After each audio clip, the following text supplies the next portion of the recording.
গত পর্বে আমরা দেখেছিলাম তিরান জিনজেইকে সরি বলে, আর এতে জিনজেইও তিরানকে ক্ষমা করে দেয় এবং ওকে একটা জায়গায় নিয়ে আসে।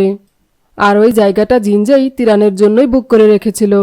আর সেখানে গিয়ে ওরা দুজন আইস স্কেটিং করতে থাকে, কিন্তু তিরান একদমই স্কেটিং করতে পারছিল না, যেটা দেখে জিনজেই ওকে স্কেটিং করতে সাহায্য করে। আর এভাবে ওরা দুজন খুব সুন্দর একটা মুহূর্ত কাটায়। আর এরই মধ্যে তিরান যখন পড়ে যাচ্ছিল তখন জিনজেই ওকে ধরে ফেলে আর ওকে জন্মদিনের শুভেচ্ছা জানায়, যেটা শুনে তিরান ভীষণ অবাক হয়ে যায় এবং সেই সাথে ভীষণ খুশিও হয়। অন্যদিকে তিফান জিনজেইকে ফোন করে, কিন্তু জিনজেই তিফানের ফোনটা রিসিভ না করলে তিফানের মনটা ভীষণ খারাপ হয়ে যায়। আর ও একটা ট্যাক্সি ডাকে, যেটা ড্রাইভার ছিল তিরানের বন্ধু চিয়ান। আর চিয়ান রাতের বেলা এই কাজই করে। তারপর চিয়ান যখন তিফানের সিটবেল্ট বাঁধতে যায় তখন তিফান চিৎকার দিয়ে বলে, কি করছো তুমি? এতে চিয়ান বলে, আমি তো তোমার সিটবেল্ট বাঁধতে যাচ্ছিলাম। এরপর দেখা যায় তিরান জিনজের দাদিমায়ের সাথে দেখা করতে যায়। আর সেখানে যাওয়ার পর জিনজের দাদিমা ঘরের কাজকর্ম কিভাবে করতে হয় সে ব্যাপারে সবকিছু তিরানকে শিখিয়ে দেয়। সেখানে আবার জিনজেও গিয়েছিল, আর ও তিরানকে এসব করতে দেখে ভীষণ মজা নিতে থাকে। আর এরই মধ্যে তিরানের রান্না করা খাবার খেতে গিয়ে জিনজের দাদিমা অসুস্থ হয়ে পড়ে, যে কারণে ওনাকে হসপিটালে নিয়ে যাওয়া হয়। আর জিনজের বাবা জিনজেইকে বলে নেক্সট টাইম দাদিমাকে খাবার দেওয়ার ক্ষেত্রে আরও সচেতন থাকবে। এতে তিরান বলে, বাবা জিনজের কোনো দোষ নেই, খাবারগুলো দাদিমাকে আমিই দিয়েছিলাম, আর আপনি কোনো চিন্তা করবেন না, আমি নিজে দাদিমায়ের খেয়াল রাখব। এটা শুনে জিনজেই সেখান থেকে চলে যায়। আর ওই একই হসপিটালে ডাক্তার শুও ছিল, যে কারণে শুয়ের সাথে তিরানের দেখা হয়। আর ওরা দুজন যখন কথা বলতে থাকে তখন একজন পেশেন্ট চিৎকার করতে থাকলে ডাক্তার শু এসে তাকে শান্ত করার চেষ্টা করে, কিন্তু ওই পেশেন্ট উল্টো শুকে ছুরি দিয়ে আঘাত করে দেয়, যে কারণে শুকে তার হাতে মেডিসিন লাগাতে যেতে হয়। তবে মেডিসিন লাগানোর সময় শু যাতে ব্যথা অনুভব করতে না পারে সেজন্য তিরানোকে মিউজিক শোনায়, যেটা শুনে শুয়ের ছোটবেলার কিছু স্মৃতি মনে পড়ে যায়। আসলে ছোটবেলায় শুয়ের একটা ফ্রেন্ড ছিল, যে কিনা ঠিক একইভাবে শুকে মিউজিক শোনাতো। আর এই সব কিছু মনে করে ও বুঝতে পারে যে তার সেই ছোটবেলার বন্ধুটি আর কেউ নয়, সে হলো তিরান। আর তাইও তিরানের হাত ধরে বলে, আচ্ছা তিরান, তুমিই কি সে? আর ঠিক তখনই সেখানে জিনজেই চলে আসে, আর এসেই ওদের দুজনকে হাত ধরা অবস্থায় দেখে ভীষণ জেলাস হয়ে যায়। আর তাইও শুকে তিরানের হাতটা ছেড়ে দিতে বলে, তখন শুও তিরানের হাতটা ছেড়ে দেয়। আর জিনজেই শুকে বলে, তিরান কিন্তু আমার ওয়াইফ, এই কথাটা ভালো করে মনে রেখো। এই বলে তিরানকে নিয়ে সেখান থেকে চলে যায়। এরপর পরের দিন জিনজেই মার্কেট থেকে অনেকগুলো লাল হাতি কিনে আনে, এমনকি এর সাথে সম্পর্কিত একটা বইও নিয়ে আসে। আর তার কারণ হলো, যেহেতু এগুলোর সাথে তিরানের অনেক স্মৃতি জড়িয়ে রয়েছে, আর তাই জিনজেই তিরানের জন্য স্পেশাল কিছু করার চেষ্টা করতে থাকে। আর এদিকে তিরান শুয়ের জন্য খাবার রান্না করে নিয়ে আসে, যেটা দেখে শু তিরানকে বলে, গতকাল তোমার হাজবেন্ড কিন্তু ঠিক কথাই বলেছিল, তুমি হলে তার ওয়াইফ, কাজেই তোমার আমার জন্য এত কিছু করা ঠিক না। এতে তিরান বলে, জিনজেই যেমন আমার হাজবেন্ড তেমনি তুমি হলে আমার খুব ভালো একজন বন্ধু। আর জিনজের কথায় যদি তুমি কষ্ট পেয়ে থাকো তাহলে আমি ওর হয়ে তোমার কাছে ক্ষমা চাইছি। এই বলে সেখান থেকে চলে যায়। এরপর জিনজেই তিরানের জন্য একটি সাইকেল নিয়ে এসে ওকে সাইকেল চালানো শেখাতে থাকে। আর তখনই সেখানে তিফান চলে আসে। আর তিফানকে দেখে তিরান ওদের দুজনকে কথা বলতে বলে সাইকেল নিয়ে একটু দূরে সরে যায়।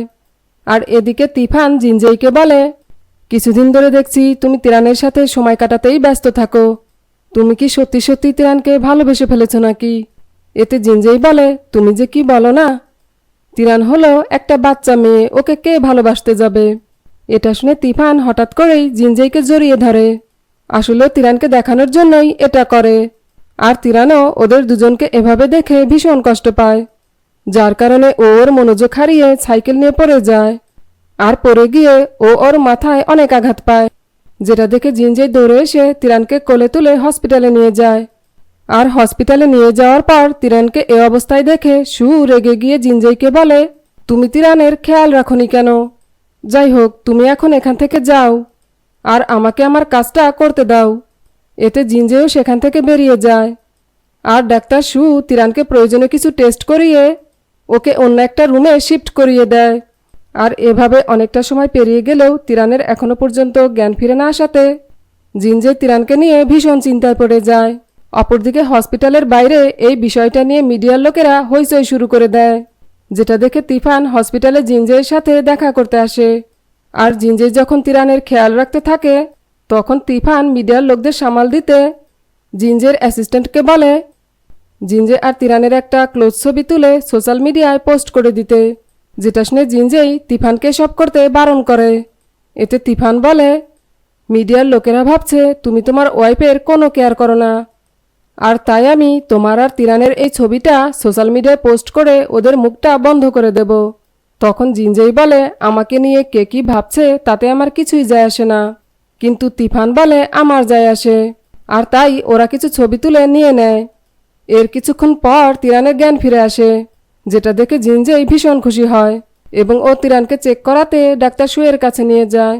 আর ডাক্তার সু তিরানের সব রিপোর্ট চেক করে বলে, তিরান ওর মাথায় আঘাত পাওয়ার কারণে কিছু সময়ের স্মৃতি ভুলে গেছে। তারপর সু তিরানকে বলে, তুমি কি আমাকে চিনতে পারছো? এতে তিরান বলে, না, এমনকি ও জিনজেইকেও চিনতে পারে না। তবে তিরানোর দুই বন্ধু চিয়ান এবং জিনকে দেখে চিনতে পারে। তখন ডাক্তার সু জিনজেইকে বলে, তুমি কোনো চিন্তা করো না, তিরান খুব শীঘ্রই সুস্থ হয়ে যাবে।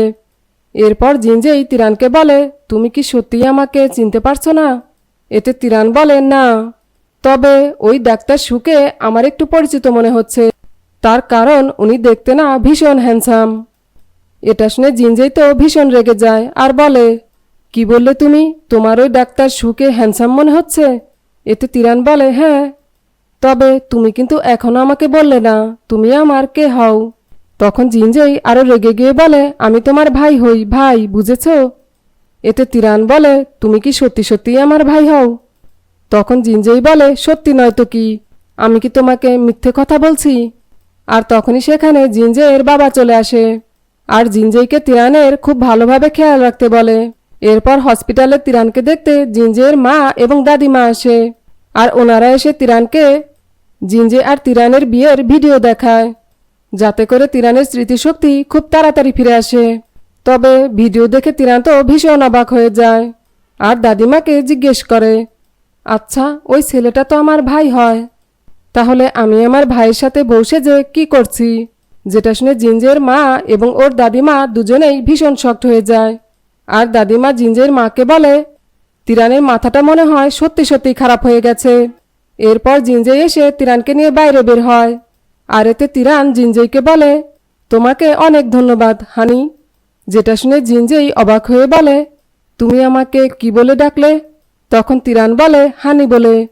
তার কারণ কিছু লোক এসে আমাকে বলে গেছে যে তুমি আমার ভাই না, তুমি আমার হাজবেন্ড। কিন্তু আমি তোমাকে চিনতে পারিনি বলে তোমার কাছে ক্ষমা চাইছি।